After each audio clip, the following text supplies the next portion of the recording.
Today's topic, how to slim down the face. If you want to lose weight in your face, and if you want to slim down your face, you have to understand one extremely crucial connection. And that's the connection between traditional weight loss tips that I want to share with you, that are also, at least some of the tips I want to share with you, specifically tailored to your face, to that area of your body, and at the same time also the inflammation and water retention that can be the reason why you think that you need to lose weight in your face or lose fat in your face, let's say it like this. And that's something that a lot of people who struggle with weight loss in their face often forget. They think they just have to lose some fat and then their face will be slim. But more often than not, the reason why your face is puffy is not because of excessive fat.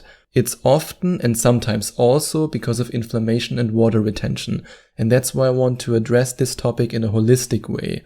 So slimming down your face is possible if you fight inflammation and combine it with general weight loss tips, with the tips that I share with you in this episode.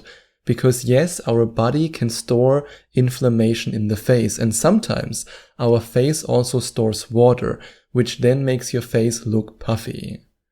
And if you want to avoid, or let's say reduce inflammation in your face, and as a result then slim down your face, then you might want to avoid the following inflammatory foods. And the first inflammatory food that you might want to avoid, or let's say not might, if you're serious about slimming down your face, then you should avoid it, is fructose corn syrup. And fructose syrup sounds so healthy. I mean, hey, it's fructose, so that means there's fruit. No. Fructose syrup is in a lot of soft drinks and in a lot of fast food in our Western diet. And that's why it's always important when you buy something, especially when you buy a ready-made meal or a frozen meal, that you look at the ingredients. Just because it says on the packaging, oh, healthy vegetables and vitamin C and vitamin D, doesn't mean that there are a lot of added sugars in there, especially fructose syrup or in general fructose. And that's something that you have to be aware of.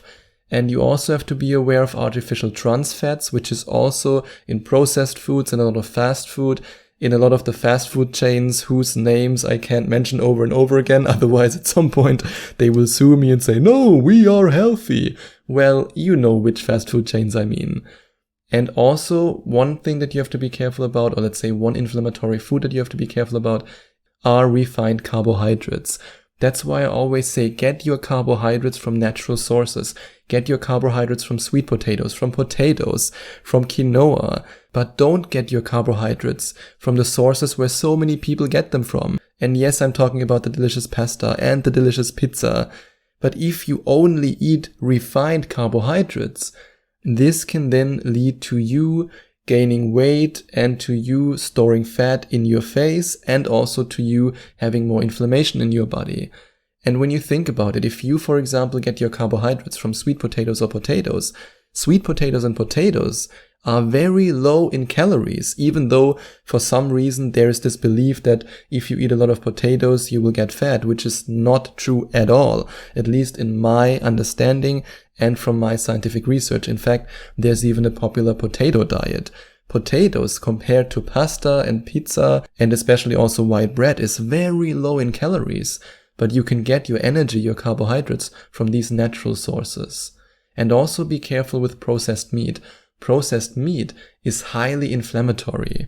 And yes, as a German, I used to eat a lot of sausages. I loved my German sausages until eventually I actually experienced inflammation in my body, which resulted in all kinds of different health issues. I, for example, had gum bleeding, I had digestive issues, and since I changed my diet to a more whole foods diet and I avoid any kind of processed food, I feel better, my inflammation is gone, and if you're struggling with fat in your face, or let's say what you might think is fat, then you should avoid processed food and processed meat. And exercise your face like you would exercise your biceps or triceps. And yes, you can do that. Some of the most popular exercises, for example, involve puffing out your cheeks and then pushing the air from side to side, or moving your lips from side to side, or holding a smile for a couple of seconds.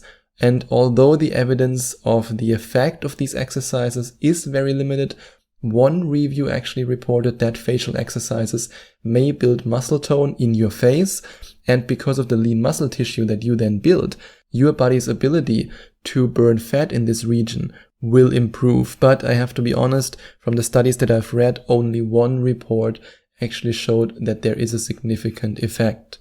But what you can do, what might even be better than doing facial exercises, is to use the weight loss and the fat burning effect of probiotics. In one study, eating yogurt with a particular lactobacillus reduced body fat by 3 to 4% over a time period of 6 weeks.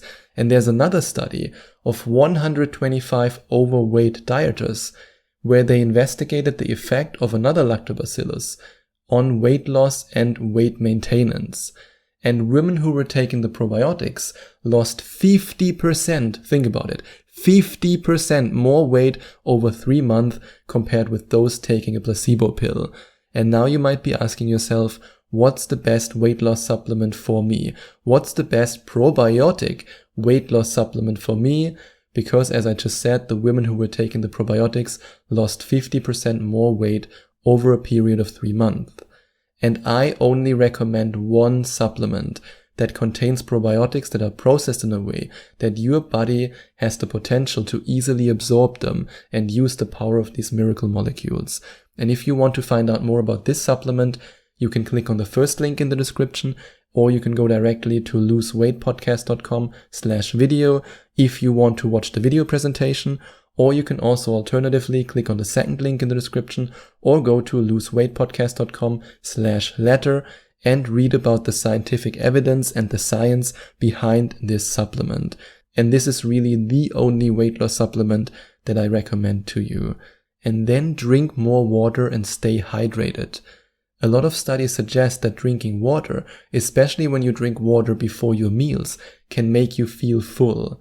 And as a result, you won't eat that much. And as a result, it will be easier for you to slim down the face. And when you then have your glass of water before your meal, you can simply add the supplement that I just mentioned, and then you have a double win when it comes to your body's ability to lose weight. And being hydrated is also important when you think about the next tip I want to share with you. And that's that you might want to stop consuming alcohol. Remember what I said in the beginning of this episode. Sometimes it's not about excessive fat in your face, it's also about inflammation and about water retention. And when you, for example, go out and you drink a lot of alcohol, you might have noticed in the past, if you've done that, how the next morning your face is bloated. And this happens because alcohol dehydrates the body. And when your body is dehydrated, your skin and other vital organs try to hold on to as much water as they possibly can. Your body wants to preserve the water that is still in the system because, well, that's a natural survival mechanism. And this then leads to puffiness in the face and also in other parts of your body. So that's why when you want to slim down your face, you should no longer consume alcohol. And be careful about how much salt you consume. One of the reasons why your face might be so puffy is because you consume a lot of salt, especially a lot of sodium in processed foods, in frozen food, and all the food that's so delicious but so unhealthy.